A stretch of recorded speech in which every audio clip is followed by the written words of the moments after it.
Itong video na bibigyan natin ng reaction ngayon mga kapatid ay napakainit na debate ito sa ibang lugar.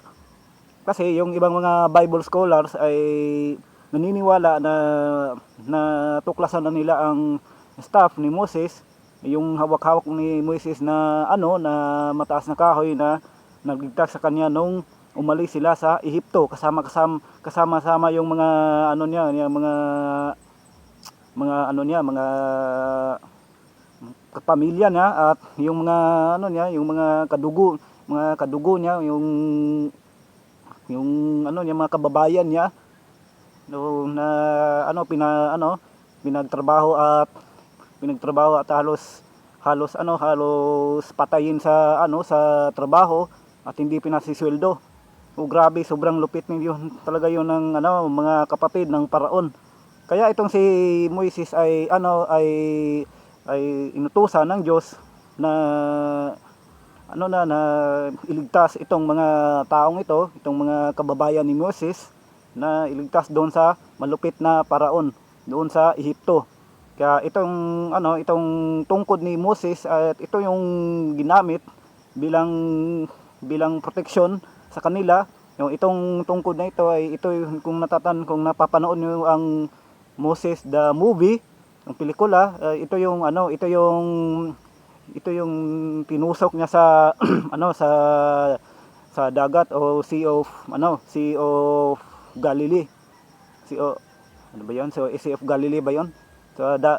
Tapos ito nahati, kaya doon dumaan sila doon. Tapos yung mga sundalo na humabol sa kanila ay hindi nakatawid kasi nalunod sila.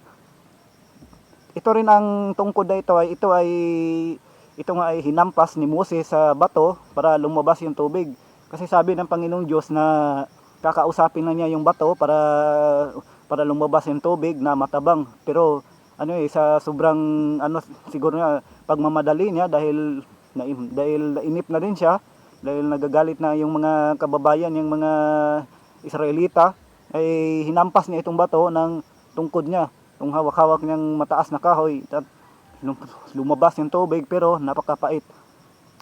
So mula kay Asyong Daldal mga kapatid, ang bibigyan natin ng reaction ngayon ay natuklasan na nga ba ng mga Bible scholars ang staff of Moses, itong tungkod ni Moses.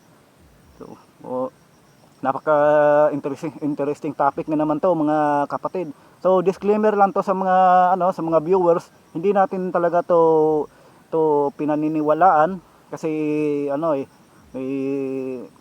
hindi natin to pinaniniwalaan talaga itong video ito ay bibigyan lang natin ng reaction at panunuorin lang natin at bibigyan natin ng reaction.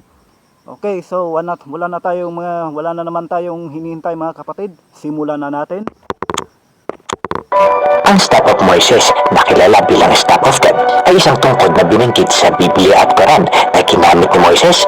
Ang tungkod ay lumikha ng ilan sa pinakakahangahangang miracles na nabanggit sa Biblia. Ito ay isang very powerful instrument na mga sa bagay nito ang Pharaoh. Isa ito sa mga unang sandatan na malawakang pumuksa. Naglabas ito ng salot sa Ehipto at parang ang tungkod na ito ay isang conductor sa divine power. Hinati nito ang tubig ng Red Sea kaya nalunod ang army ng Pharaoh. Ngunit ano ang nangyari sa tungkod matapos ang mga eksenang ito? At nasaan na nga ba ito? At naniniwala ang isang tao na hindi ko muna papangalanan na alam niya ang sagot. Pinaniniwalaan niya na ang staff of Moses na kanyang nahanap ay ang the most powerful artifact in history. Birmingham, England taong 2000. Ang lugar nito ang pangalawa sa pinakamalaking lungsod ng Britain. Ito ang gold mines of libraries and museum dahil sa daming meron ang lungsod. At ito ang lugar na tinuturing na tahanan ng most tenacious historical detective na si Graham Phillips. At ayon kay Phillips, ang bagay na laging gusto niyang isolve ay ang kwento ni Moses. Si Moses ang founder ng reliyon ng Israelites. Ang karakter na yun ay tila ang nagsimula ng lahat, at si Phillips ay interesado sa staff of Moses. Ang tungkod na hindi lamang isang ancient walking aid, ito ay isang sandata na nagpahamon ng kalikasan at tumalo sa isang empire. At naniniwala si Phillips na ang staff of Moses ay naroon pa rin sa lugar na pinaniniwalaan niya at at determinado siyang itrack ito. Sinimula ni Phillips ang kanyang research at nalaman niya na bagaman si Moises ay isang Hebrew, ay sa katunayan ipinanganak siya sa Egypt matapos dalhin doon ang mga tao upang magtrabaho bilang mga alipin. Ang kapanganakan ni Moises ay nasa lugar ng tunay na panganib.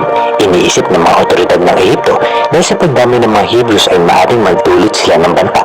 Kaya isang hatol na kamatayan ang ipinasan ng Pharaoh sa lahat ng mga batang lalaki na Hebrew. Sa takot para sa kanyang buhay, itinago si Moises ng kanyang ina sa isang basket sa gitna ng mga reed o yung tall grass sa Nile River. At ang anak na babae ng Pharaoh ay natagpuan ang sanggol na lumulutang sa maliit na basket na ito at nagpasya na ampunin siya bilang kanyang sariling anak. Kaya si Moises dito ay semi-Hebrew at siya din ay Egyptian prince na inampon sa court of Pharaoh. Ngunit kahit na pinalaki siya bilang isang Egyptian prince, si Moises ay hindi nakakalimutan ang kanyang Hebrew roots. Ngunit bakit? Ganito, lumaki si Moises at nakita niya ang isang Egyptian na inaapi ang isang Hebrew at sa inang himasok at napatay niya yung Egyptian na iyon. At dahil sa takot para sa kanyang buhay, si Moises ay tumakas dahil nabalitaan ng Pharaoh ang ginawa niya at siya ay tutugisin para patayin. Kaya pumunta si Moises sa lupain ng Midian. Ito ay isang disyerto at siya ay gumugol ng 40 years doon, nanirahan at nagtago. Ngunit, ang sa nabasa ni Phillips, yung investigator ng tungkod ni Moises, isang araw noong matanda na si Moises ay nadinig niya ang voice of God. Nakatagpo siya ng isang bush na nagniningas, ngunit hindi natutupok. At ang Diyos ay nagsalita kay Moises mula sa apoy. Sinabi niya kay Moises na iagis ang kanyang tungkod sa lupa. At himalan na ito ay naging ahas. At pagkatapos sinabihan siya ng Diyos na sunggaban sa buntot ang ahas. At hindi ka panipaniwalang naging tungkod muli ito. Ito ay naging supernatural na sandata ni Moises. At kung papaniwalaan ang sinabi sa Old Testament, ang tungkod na ito ni Moises ang pinakamakapangyarihang artifact sa kasaysayan. Sinabi ng Diyos kay Moises na bumalik siya sa Egypt at akain ang mga Israelites sa Promised Land. Ngunit tumanggi ang Pharaoh na paalisin ang mga Israelites. Kaya ginamit ni Moises ang kanyang staff. Sa dito ay naglabas ng ilang uri ng magic trick para subukan at takutin ng Pharaoh para palayain niya yung mga Israelites. Ginawa niya itong ahas at pagkatapos sinabi ni Moises na higit pa dyan ang magagawa niya sa staff na ito. At sa staff na ito ay tumawag siya ng 10 salot sa Ehipto. Kapilan dyan ang pagpapalit ng tubig sa ilog ng Nilo sa dugo. Kaya nangamatay ang mga isda, mga patay na baka, pagdating ng mga palaka, ng mga langaw at iba pa sa teritoryo ng Egypt. Nagkaroon din ng total darkness o kadiliman sa loob ng 3 araw. Ang mga salot nito ay pasimula pa lang ng pinaka nakakilabot na salot sa lahat. At iyon ay ang pagkamatay ng every firstborn sa Egypt. At sa puntong iyon, ang Pharaoh ay pumayag na lumaya ang mga Israelites. Now, ito na ang parte na tinatawag sa Biblia na Exodus. Ang mga Israelites ay malayo na sa wakas, ngunit ang Pharaoh ay binawi ang kanyang salita. Ang mga Israelites ay natrap sa pagitan ng hubo ng Pharaoh at ng tubig ng Red Sea. At once again, ang Moses staff comes to the rescue. Ito ang pinakakahangaang pagpapakita ng kapangyarihan sa Old Testament, kung saan ginamit ni Moses ang kanyang staff upang hatiin ang tubig sa Red Sea. Ang mga Israelites ay nakatawid habang ang hukbo ng Pharaoh na tumutuloy sa Israelites ay nalunod sa nagbabalikang tubig. Ngunit kung inaakala ng mga Israelites na sila ay ligtas na, sila ay nagkakamali dahil sila dito ay naharap sa kamatayan sa pamamagitan ng dehydration. At muling ginamit ni Moses ang kanyang divine staff para magdala ng tubig ang bato sa disyerto. Hinampas niya ang bato gamit ang kanyang staff ng 2 beses. Pero ang nasusulat na inutos ng Diyos dito kausapin lang niya ang bato para maglabas ng tubig at hindi hampasin. Kaya marapansin dito ang pagsuway ni Moises sa direct command ng Diyos sa harap ng Israelites. At dahil sa ginawa niya, sinabi ng Diyos na hindi siya makakapasok sa Promised Land. Sinabi sa Biblia na si Moises at ang mga Israelita ay naglakbay papuntang Promised Land sa loob ng 40 years na dapat makukuha nila yun ng 11 days dahil sa kanilang inatitude. Kapag alaman na ang mga tao habang sila ay naglalakbay, sila ay panahireklamo. At nung nandun na sila sa Jordan sa very edge ng Promised Land, ay namatay si Moises at hindi siya nakapasok sa Promised Land. At according sa research, mayroong 600,000 family men ready to enter the Promised Land. Ngunit, 2 lang ang nakapasok sa Promised Land. At sila ay si Joshua at Caleb. At himay natin ang kanilang kwento sa isa sa ating mga video. Now, punta na tayo sa Staff of Moses.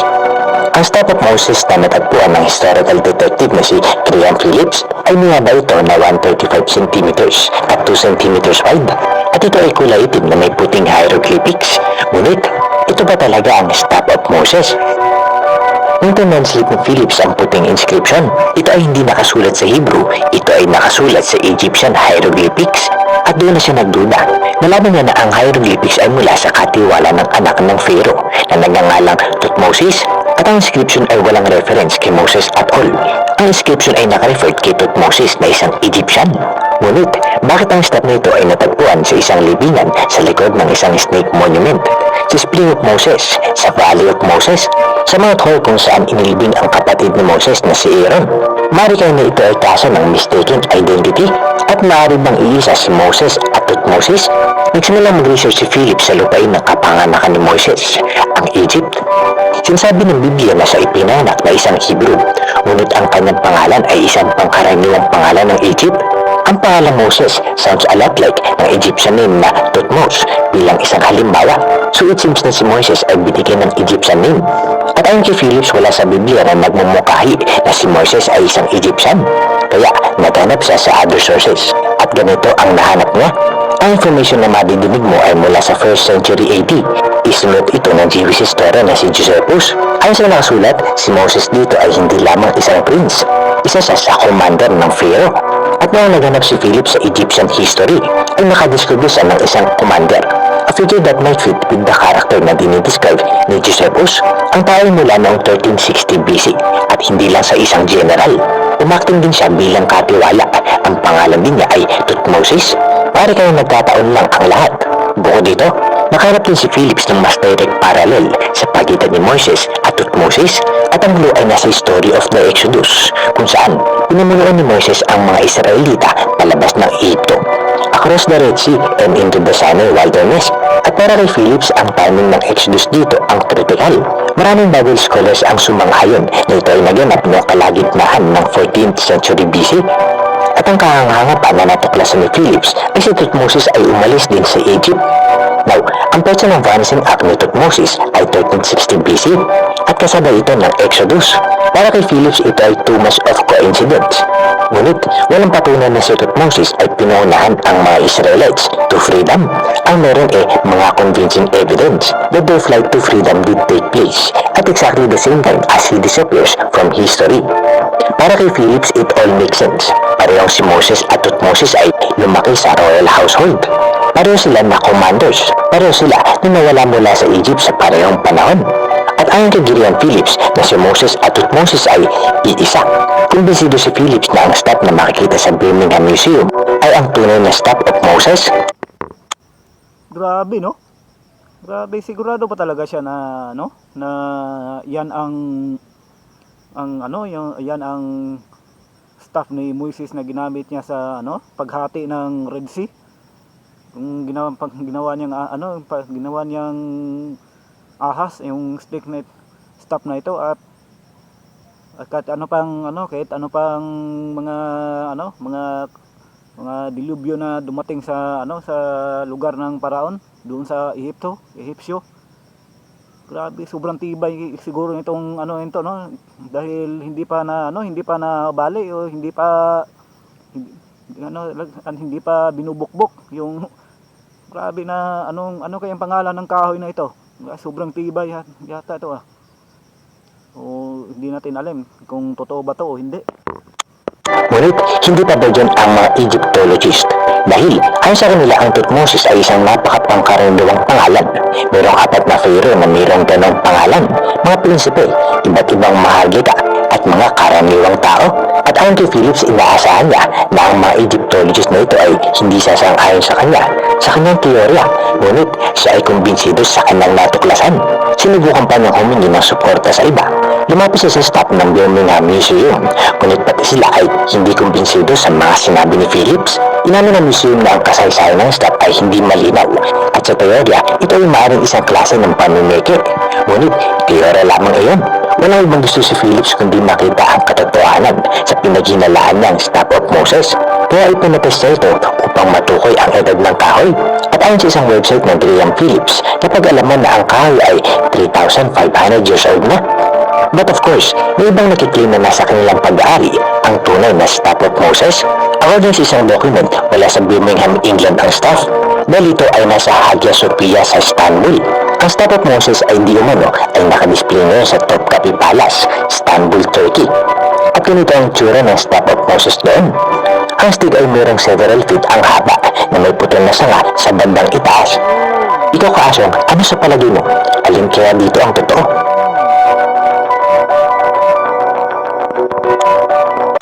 So, teorya lang naman yun mga kapatid. So, hindi pa talaga nakukonfirmado talaga kung totoo ba talaga yung makapangyarihang staff ni Moises. So, subscribe kayo kay Asyong Daldal at huwag mo na rin kalimutan mag-subscribe sa aking YouTube channel, ang Pinoy Mr. Channel. At mga kapatid, magbabalik tayo sa sunod na bagong reaction video ko. So, piliin natin yung magagandang video na bibigyan natin ng reaction. So, salamat sa inyong panonood. Maraming salamat sa inyong panonood mga kapatid at God bless po. Peace out.